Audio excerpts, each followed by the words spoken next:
Bueno, hola, muy buenas a todos. Estamos ya en la segunda sesión del curso de Economía Política Austriaca. En este caso en particular, estamos leyendo y analizando el libro, ahí lo voy a acercar a la cámara para que se vea, Introducción a la Escuela Austriaca de Economía, del autor Gabriel Zanotti, un argentino muy versado en el asunto de la escuela austriaca. Y pues vamos a hacer unos anuncios generales. Como ustedes saben, esta es la segunda sesión. Partimos el martes pasado. Esto es organizado gracias al Centro de Estudios Libertarios y también gracias a pues el profe Turet o Kurt Noeding, que ahí nos va a contar un poquito más sobre él. Este curso es completamente gratis, no se necesita ningún conocimiento previo, excepto la sesión anterior, que está en YouTube. El link de YouTube está en nuestro grupo de WhatsApp, así que ahí pueden ingresar tranquilamente a ver la sesión anterior, escuchar el audiolibro o escuchar las clases de las que me encargo yo, que son más o menos resúmenes de cada capítulo y epígrafe del libro, que epígrafes son como punto, capítulo 1, punto 1, etc. Entonces, sin más dilación, vamos a darle la... que continúe, pues que nos va a contar un poquito de él, porque hay mucha gente nueva, y después vamos a partir. Bueno, gracias, Iván. Gracias, Franco. Lamentablemente te has quedado congelado y tu audio se ha interrumpido. Ahora se te ve bien. ¿Tú me escuchas, Franco? De verdad me quedé pegado. Sí, Franco, ¿tú me escuchas? Yo lo escucho, profe, es que donde Y- estoy tengo mal internet. ¿Qué fue lo ya, ok. último que se escuchó? Esto se escuchó que estabas invitando a que yo pase a hablar. Justo lo último. Ah, Bueno, bueno, entonces bien. no se perdió mucho, qué bueno, qué Sí, bueno. bueno, mucho. Yo soy Kurt Noeding, profesor del Perú. Me conocen en redes como el profe Tourette. Por más libre que sea el mercado, más social ese proceso de mercado, ¿no? Entonces, eso como reflexión. Y de esto vamos a tratar en este curso, cómo bajo cierto marco teórico, cierto marco jurídico, cierto marco ético, la fuerza del mercado que se basa en la búsqueda de lucro se pone al servicio de todos, y la inversa también, como cuando cambias el marco jurídico, porque si tienes una legislación socialista o una legislación mercantilista, pasa al contrario, el mercado tiene efectos negativos, antisociales. Pero ya de eso hablaremos más adelante en un futuro. Y bueno, los invito por tanto a abrir el libro, que lo he colgado, el PDF en el muro, en el chat, el libro de Gabriel Zanotti, yo mismo lo he impreso. ¿Se ve? No, no enfoca. No. No enfoca. Bueno, el libro de Gabriel Zanotti, ¿lo puedes poner en pantalla, por favor, Evelyn? Evelyn es mi esposa, que va a ser la lectora acá. Vamos a proceder a leer cortitos párrafos y yo los voy a ir comentando. Suena bien, lo puedes poner. Perfecto. Nos hemos quedado, si ustedes saben el libro, si quieren acompañar la lectura, mira, en el párrafo de abajo de la primera página del capítulo 1, conceptos generales sobre la escuela austriaca.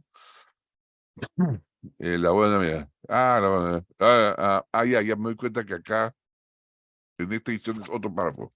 Acá en esta página, el tercer párrafo, justamente donde empieza, pero en el año 1870, tres ilustradores arribaron independientemente a una nueva teoría del valor. ¿Se ubican todos? Bueno, voy a suponer que se ubican y voy a pedirle pero voy a ver, no veo el chat. En todo caso, voy a pedirle a Evelyn que comience con la lectura y yo voy a ir comentando, así como lo hago siempre, y ahí se van a dar cuenta que es bastante interesante. Les pido, eso sí, que me interrumpan todo lo que puedan. Pido que levanten la manito y le pido a Franco que otorgue la voz a quien levante la mano primero, para que hagan las preguntas debidas, pero pueden preguntar, interrumpir todo lo que quieran, o Franco va a administrar las interrupciones para que haya una dinámica, porque no se trata de aburrirlos, sino se trata de que pregunten y se dinamice el asunto. Entonces, mi querida, mi amor, Evelyn, ¿Puedes leer, por favor? Sí. Pero en el año 1870 tres investigadores arriban independientemente a una nueva teoría del valor que marcó una revolución total en el campo científico. La teoría de la utilidad marginal. Fueron W.S. Jevons, Leon Walras y Karl Menger. Este Esto es último de importante, origen un ratito. austríaco. Es importante. La Escuela Clásica de Economía se desarrolló en 1776 con Adam Smith.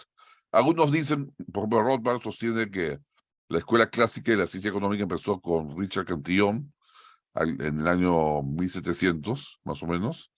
Pero la historia oficial de la economía refiere a Adam Smith en el año 1776 como el primer tratado netamente económico.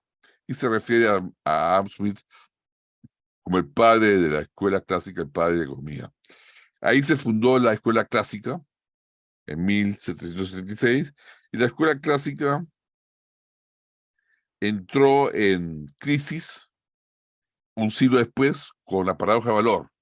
¿Por qué algo tan valioso, que tiene tan alto valor de uso, que era tan útil como el agua, tenía tan poco valor de cambio, tan poco precio, y por qué algo tan inútil como un diamante que solo sirve para decorar, tenía tan alto valor de cambio? Justamente los marxistas criticaban el capitalismo por eso, porque decían que el capitalismo produce mucho valor de cambio, o sea, cosas que tienen valor de cambio, porque no tienen valor de uso.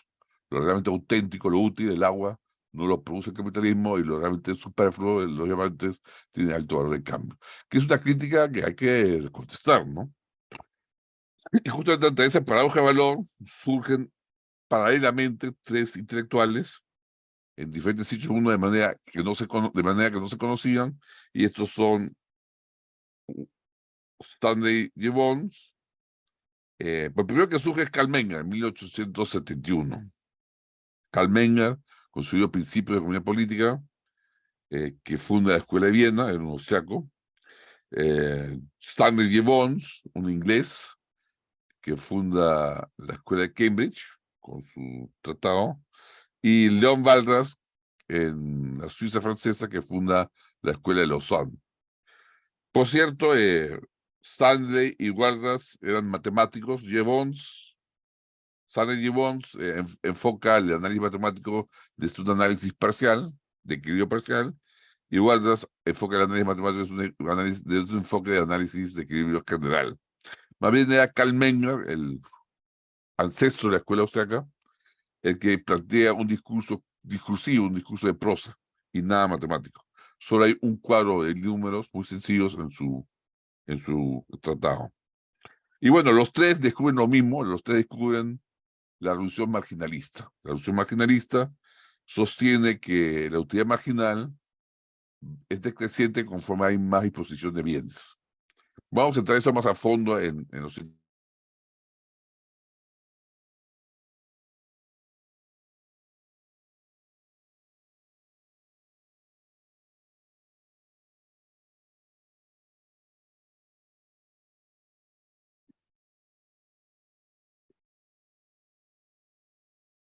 No se escucha bien.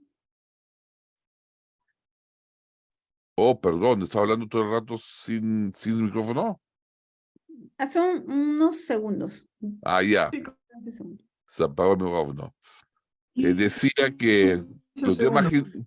la utilidad marginal junto con la escasez o abundancia de bien determinan el precio de producto, del bien o servicio, pero con esto se refuta la teoría de valor trabajo y la teoría de los costos de producción, que eran ambas teorías objetivas de valor, y se reemplaza por esta teoría subjetiva de valor de la reducción marginalista. Es decir, de un porrazo se calla a lo malo de Adam Smith, que era la teoría objetiva de valor, que fue la que dio lugar a los desarrollos de Karl Marx. Karl Marx se funda totalmente la teoría objetiva de valor, y con esta revolución marginalista se destruye la base del marxismo, la base argumentativa del marxismo. No la base política, que es otra cosa. Bueno, eso es lo que hay que decir. ¿Preguntas al respecto? Yo sí tengo una pregunta, Sí, profe. Eric, dime. Tengo una pregunta respecto a esta nueva teoría que vino a cambiar esa perspectiva económica. ¿Karl Marx llegó a conocerla?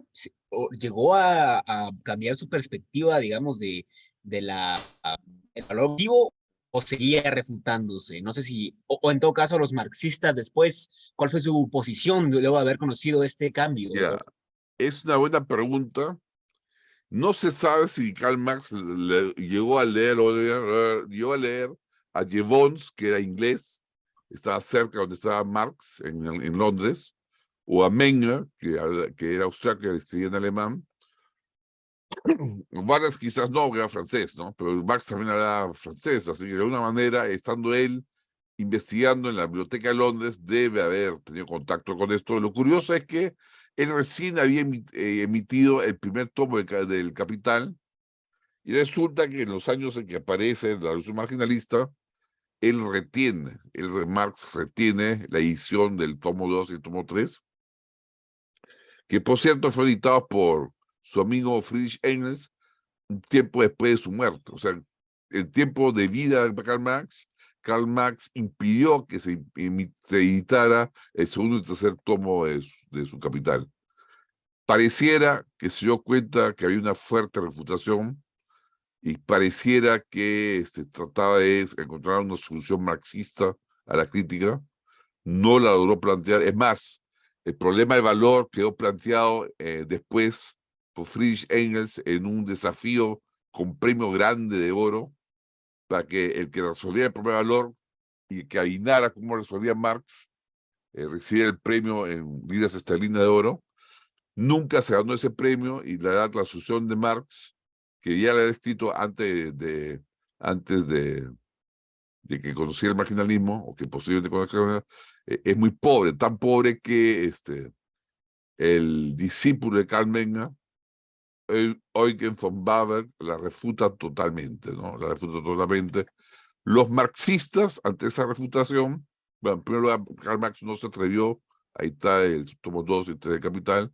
Friedrich Engels lo edita póstumamente a la muerte de Karl Marx. Los discípulos de Marx, en Alemania por lo menos, que eran los más intelectuales, tratan varias veces de refutar a Eugen von Böhm-Bawerk. El único argumento que les queda al final, después que Böhm-Bawerk les refuta todas sus críticas, es que Eugen von Böhm-Bawerk es un burgués, y como burgués no está inspirado en la verdadera ciencia de la clase proletaria, y por lo tanto, como burgués defiende los intereses de la burguesía. Su teoría económica es una teoría interesada, por lo tanto es falsa, porque no es un proletario ni científica de proletarios. Por lo tanto, los proletarios tienen razón y Marx tiene razón. Pero es un argumento ad hominem, es un argumento igual que los nazis, que decían: el judío, su ciencia, su literatura es falsa porque es judío. Una especie de polilogismo. Tú tienes otra lógica que la mía. Tú, judío, piensas de otra manera que la mía. Tú piensas mal, yo pienso bien. Proletario piensa bien, burgués piensa mal. Proletario está bien en la razón, burgués está mal. Y se olvida esta argumentación, este polilogismo, varias lógicas, que la lógica es una, y que la ratio, la razón es una, que une a todos los seres humanos. Por lo menos hasta ahora no hay lógica que se ha inventado que no se base en la lógica binaria. Hay lógicas matemáticas que se han inventado diferentes en filosofía, modales, etcétera, pero al fin y al cabo se pueden reducir a la lógica binaria de en principio de identidad, principio de no contradicción y tercero excluido. Entonces, en realidad quedó mal parado el socialismo, pero con este argumento político siempre han predominado los socialistas. ¿Por qué? Porque el argumento de Eugen von Bauer y el argumento de Karl Menger es muy técnico, muy económico, y los marxistas son políticos por excelencia. Apelan a la pobreza, al sentimiento, y no a la razón.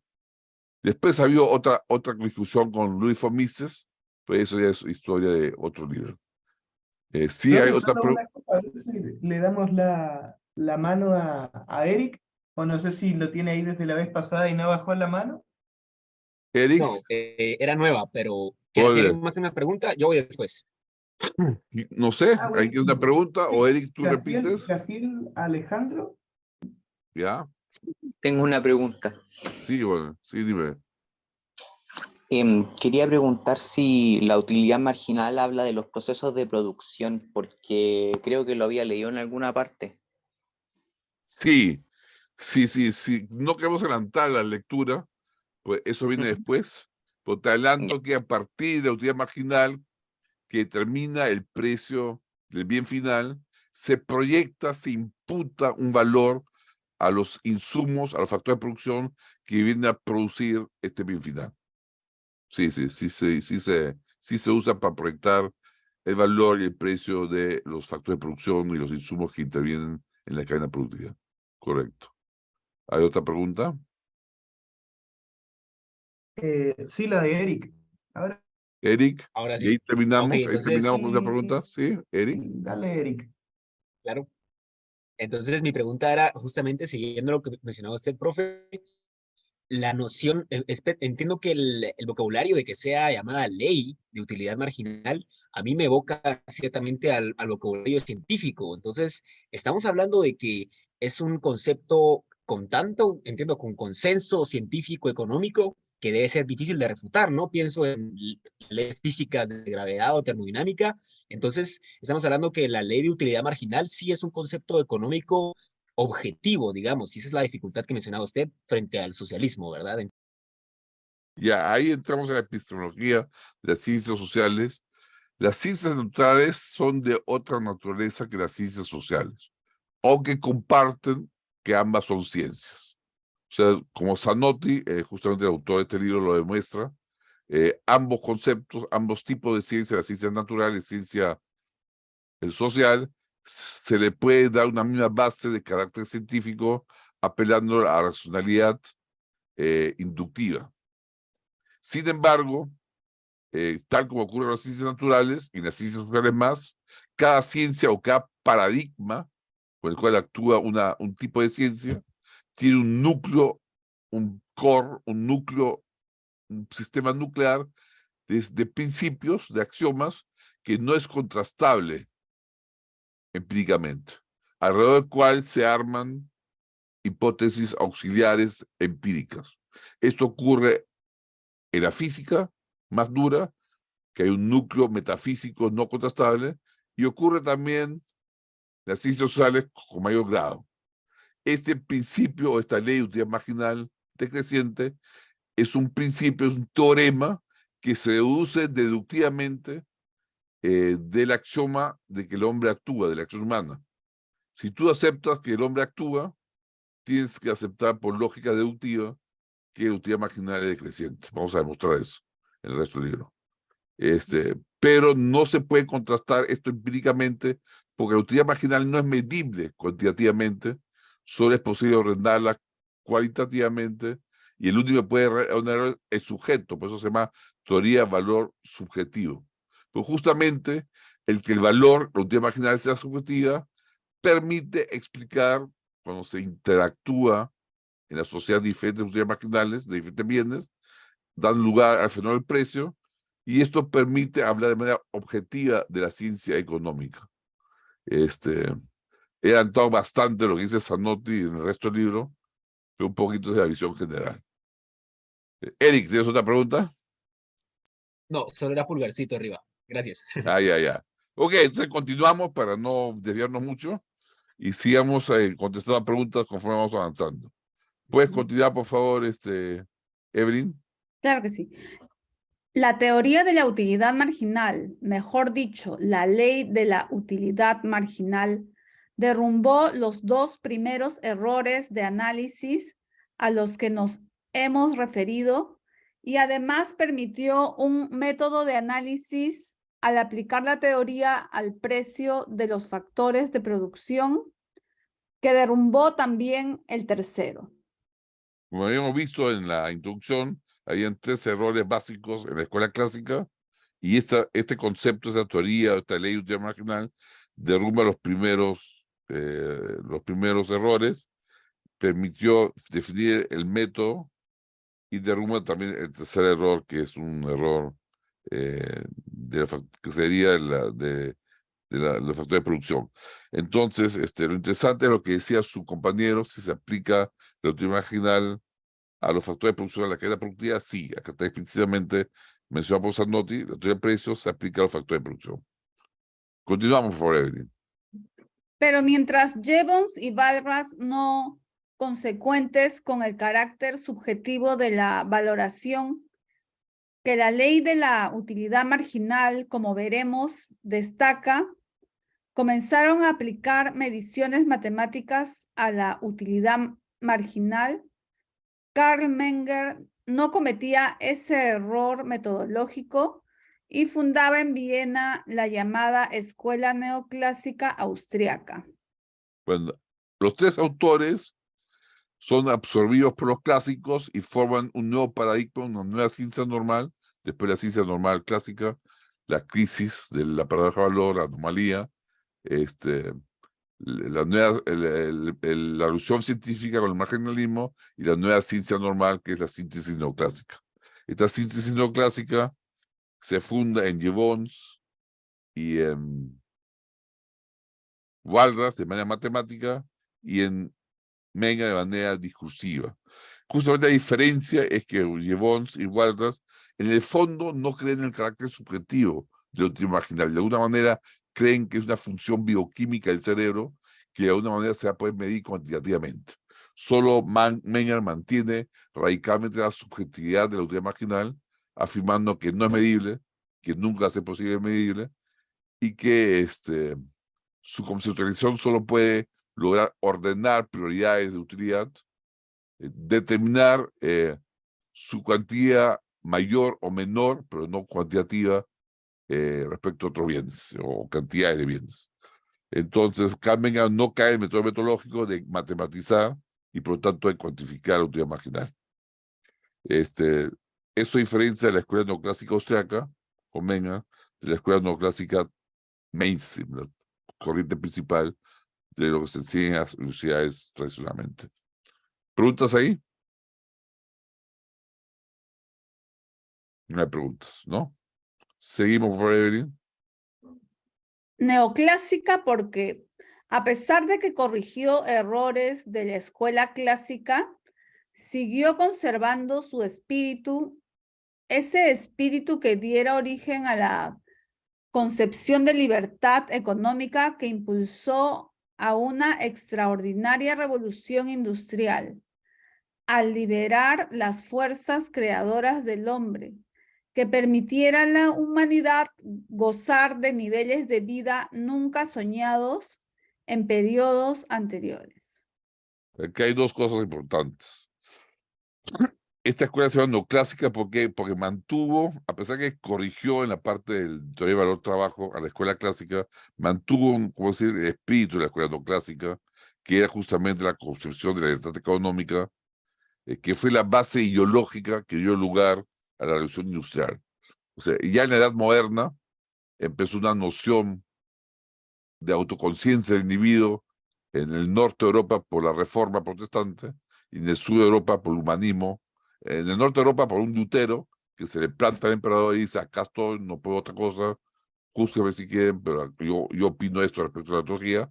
Y en el sur de Europa un humanismo que decía que el centro del universo, el centro del mundo, la medida de todas las cosas es el hombre, que resaltaba al individuo como actor individual.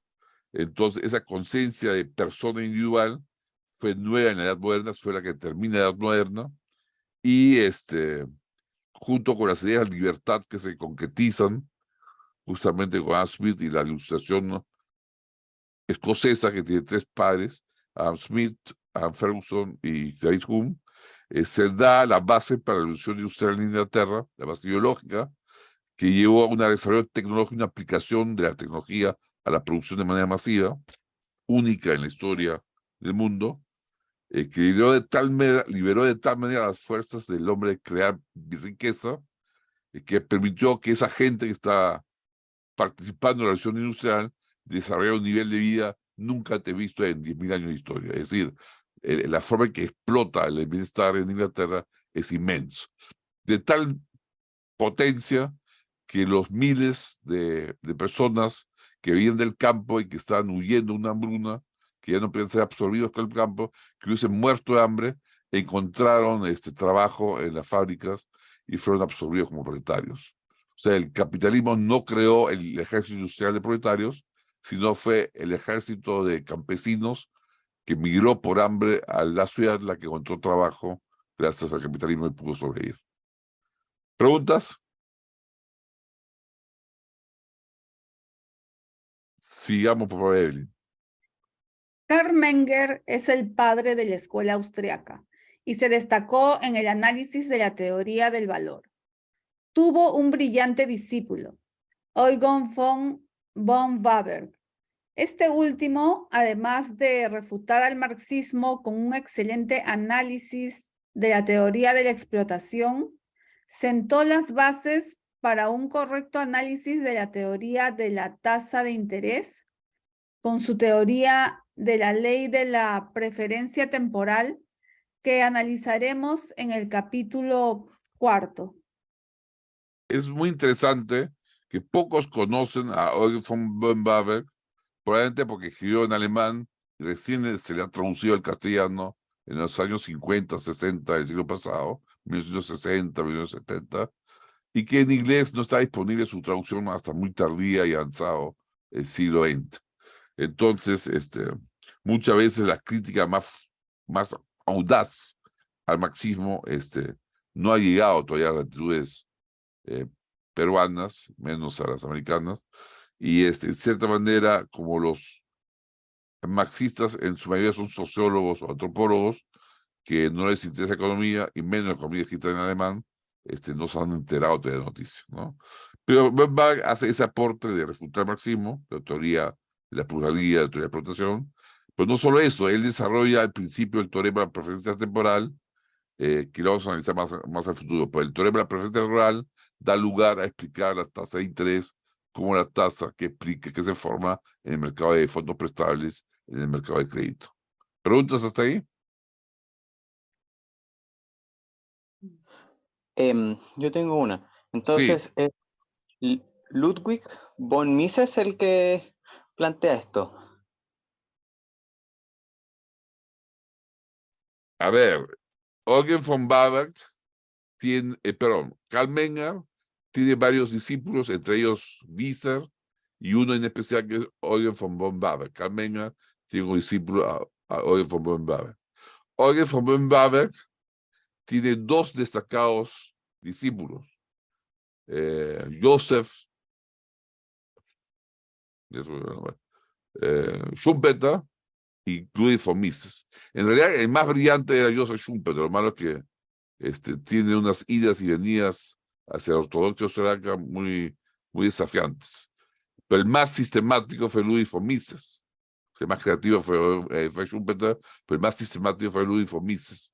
Y Ludwig von Mises es el que sistematiza en todo un cuerpo del liberalismo clásico lo que dice Eugen von Waberg y lo que dice Karl Menger. Ludwig von Mises, algunos lo consideran el verdadero padre de la escuela austriaca, porque Karl Menger pone la base científica, Eugen von Waberg pone la crítica al marxismo, pero es Ludwig von Mises el que le da una visión total a esos principios, porque entre los austriacos inicialmente habían socialdemócratas austriacos, socialistas austriacos, pero fue Ludwig von Mises el que dio la dirección del liberalismo clásico, ¿no? Y Ludwig von Mises tiene una serie de discípulos, entre ellos Hayek, que colaboró directamente con Ludwig von Mises en una primera tanda y en una segunda tanda a Isaac Kirchner, a Fritz Machlup y también a Rothbard en una tercera tanda, ¿no? Entonces, Ludwig von Mises es la tercera generación después de los austriacos, pero es el primero que une la visión austriaca subjetiva de manera sistemática al liberalismo clásico. ¿Algún otro comentario, Catsiel, Alejandro? Sí, lo estaba anotando. No hay por qué. ¿Una pregunta más? ¿O podemos seguir? Seguimos. Bien. Por favor, Evelyn. Sin embargo, algo faltaba. No se había efectuado todavía, aunque se insinuaba, un análisis epistemológico coherentemente subjetivo de la economía política. Por otra parte, la teoría del dinero estaba muy poco desarrollada y la teoría del interés cometía algunos errores metodológicos al tener fundamentos psicológicos que, como veremos luego, no corresponden al método de la economía. Es decir, Ben Babeck y Carl Menger ponen los fundamentos, pero faltaba repensar todo eso de manera subjetivamente radical y había que corregir un poquito, limpiar de errores psicológicos la formación de la tasa de interés y basarlo en el teorema de la acción humana, basarlo en la praxeología. La praxio es la acción, y logía es el estudio de ciencia de la acción. Y basar la tasa de la praxeología, no psicología, fue fundamental, eso lo hizo Luis von Mises, y aplicar la utilidad marginal, la teoría subjetiva de valor, al dinero como si fuera un bien más, fue otro aporte que hizo Luis von Mises, lo cual puso la base para Friedman, aunque Friedman usó otro método. Sigue leyendo, por favor, Evelyn. Faltaba, pues, una terminación, una consolidación y un ordenamiento metodológico correcto. Debemos a Ludwig von Mises esa consolidación y ordenamiento. Eso lo extraordinario de Luis von Mises. ¿Preguntas hasta acá? Continuamos, por favor, Evelyn. Mises, además de completar la teoría austriaca, terminando de analizar las teorías del dinero, de la tasa de interés y el ciclo económico, realizó algo indispensable. Dio a la economía política una base metodológica seria y precisa. Y sobre esa base, a la que luego nos referiremos, construyó el edificio de la economía. Esto es muy importante. O sea, Mises, en primer lugar, completó la teoría austriaca, o sea, la teoría fundada por Karl Menger y Ben Baber, la completó, ¿por qué? Porque la aplicó al dinero, al medio de intercambio, perfeccionó la teoría del interés de Eugen von Baber y desarrolló toda una teoría del ciclo económico, que es la teoría del ciclo económico austriaca. Junto con Hayek, por cierto, eso lo hacen juntos, Hayek y Luis von Mises. Aunque la base está en el libro Teoría del Crédito de Mises. El libro Teoría del Crédito de Mises, Teoría del Crédito y los medios fiduciarios de Mises es la que pone la base del ciclo económico y Hayek lo desarrolla más aún. Y estos tres elementos son indispensables para completar la economía política austriaca, pero lo que le dio la solidez, la redondez y la totalidad de un sistema total fue justamente la base metodológica que le dio Luis von Mises a la Escuela Austriaca de Economía. Termina de leer, por favor, Luis, Erin. Resultado de ese maravilloso trabajo intelectual fue el libro La acción humana, Tratado de Economía, libro que asombra por su rigor científico y que hace de la economía una serie de teoremas encadenados. Esta metodología es la que trataremos de ver a continuación. Bueno, justamente el producto de toda esa reflexión es el libro La acción humana, Human Action, que es un libro terriblemente difícil de entender. ¿Por qué? Porque es pensado en alemán, escrito en inglés y traducido al castellano, ¿no? Por fortuna yo domino los tres idiomas, domino el alemán, domino el inglés y domino el castellano. Por lo tanto, entiendo todo el proceso que está detrás, sobre todo porque también la acción humana tiene un tratado previo en alemán que no ha sido traducido ni al inglés ni al castellano, que se llama Die Nationalwirtschaft, que yo tuve la oportunidad de comprar en un no tiene antigüedades en Alemania, que es el predecesor, el primer diseño de la acción humana, que por cierto se perdió en la guerra, pero hay gente que lo tiene en copia y ha sido fotocopiado, y yo lo tengo, ¿no? Y sí, hay muchas similitudes con la acción humana, pero la acción humana, la que escribió en inglés, es un avance mucho mayor, ¿no?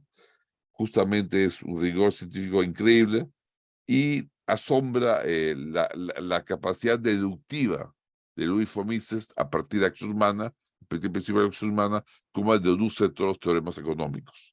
Por cierto, este libro que estamos leyendo de la revista Noti se basa en una visión inicial metodológica de Luis von Mises, una visión de dualismo metodológico que luego es superado por Zanotti, es superado por una visión que trata de salvar la racionalidad de la científica, tanto natural como de la ciencia natural como de la ciencia social. Bueno, estamos llegando a las 8:50. Termino con 5 minutos de preguntas y pasamos a terminar y que nos quedamos acá, porque la siguiente unidad es la parte de metodología. Preguntas, estoy abierto a preguntas y si no, terminamos. Hay preguntas, hay comentarios, hay críticas, estoy abierto, por favor, aprovechen que... Yo sí tengo una Sí, cuestión, aprovechando sí, que me Eric. surgió, profe. Sí, claro, Entonces, Eric. a mí lo que me llama la atención es cómo es, digamos, este estudio de la economía, específicamente la austríaca, llega a darse bastante tarde respecto a las demás ciencias, podríamos decir. ¿Cómo es que ha tardado? Y mencionaba usted, por ejemplo, el caso de John Smith, digamos, básicamente años 1700, siglo XVIII. ¿Por qué se tarda tanto en empezar a generar un estudio más o menos objetivo de la economía? Digamos, me parece una ciencia bastante nueva o bastante joven, o estoy perdido un poco en mi percepción, que me No, parece correcto. interesante que sea hasta ahora. Es justamente una percepción correcta. La economía es una ciencia bastante joven, y de la cual hay que tener noción de cómo se desarrolla para entenderla.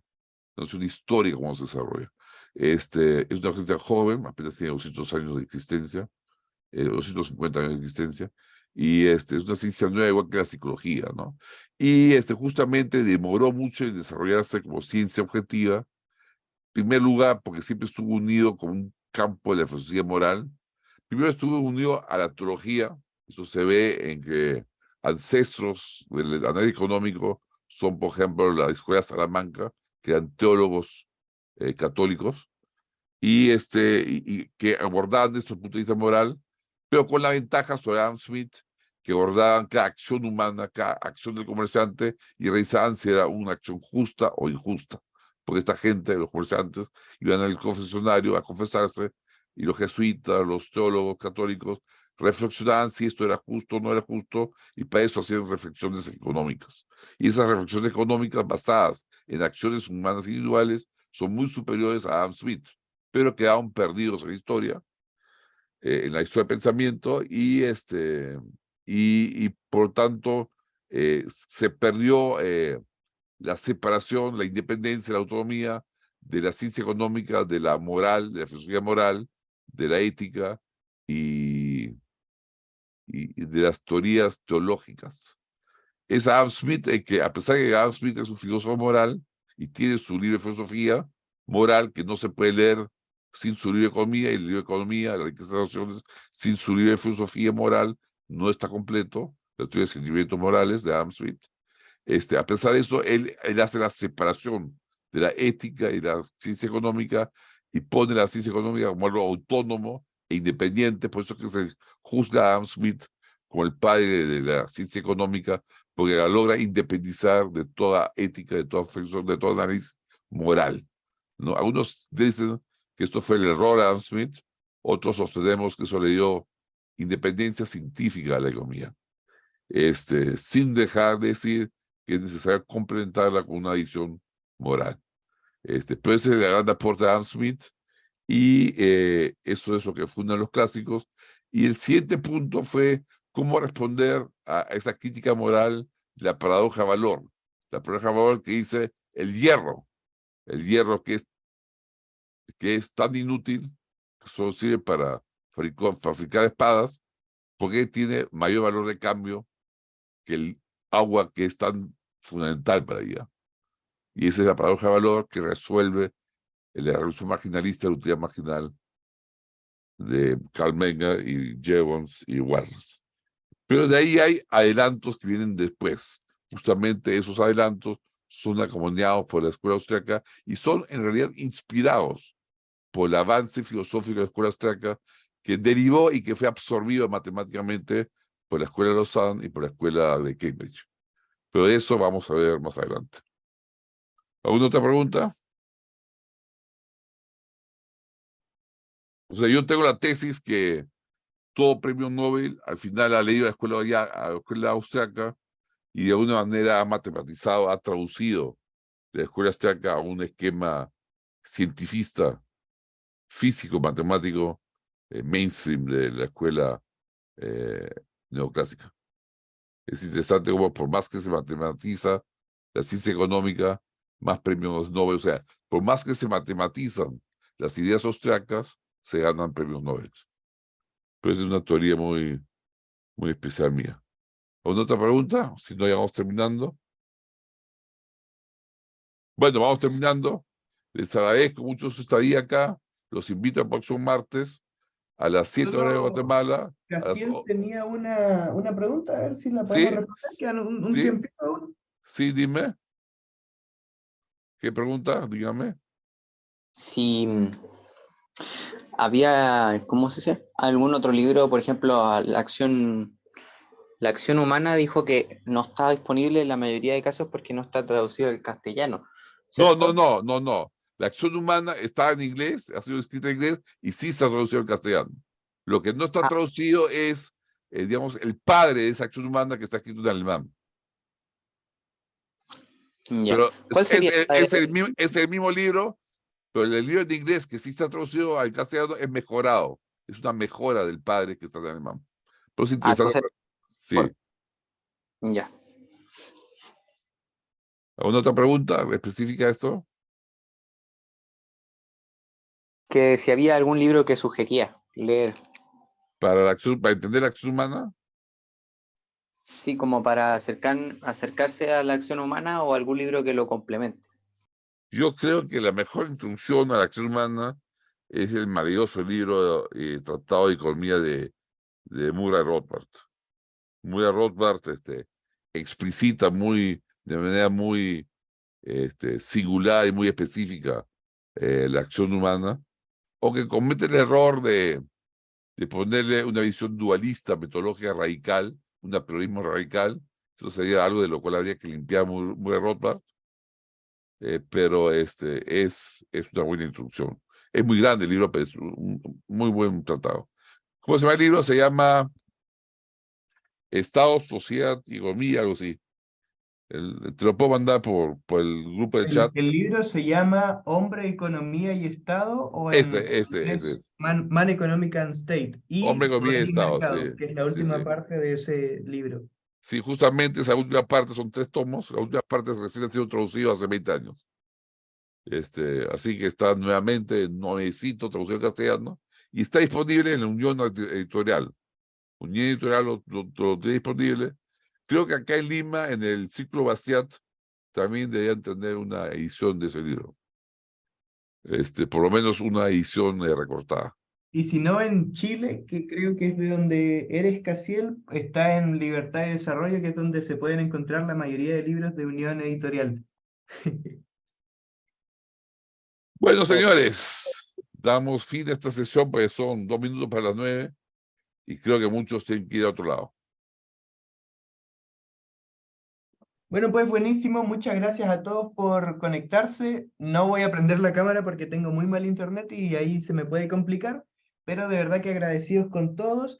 Les voy a mandar un feedback por el grupo para que puedan evaluar la clase, evaluar la metodología de la clase y también a nuestro querido profe Turet, así que eso nos sirve para mejorar, para ir viendo si les parece adecuado. Recuerden que pueden complementar lo que estamos viendo ahora con el audiolibro de este libro, el cual está en el canal de YouTube, que está en la descripción del grupo de WhatsApp, y también con las clases que son resúmenes o síntesis, los puntos más importantes de cada capítulo. O sea, sin tanto comentario sobre esto, que sin duda enriquece el texto, pero que sirve como para orientarse. Eso lo vamos a ir subiendo el primero ya este fin de semana y así vamos a ir sucesivamente. Así que muchas gracias también para los que sean de Guatemala. Recuerden que el 5 de agosto tenemos ahí una reunión presencial para que se inscriban. El que no esté al tanto me manda un mensaje. Ustedes ya saben, soy Franco, me pueden encontrar por muchos lados. Y eso. Así que, pues,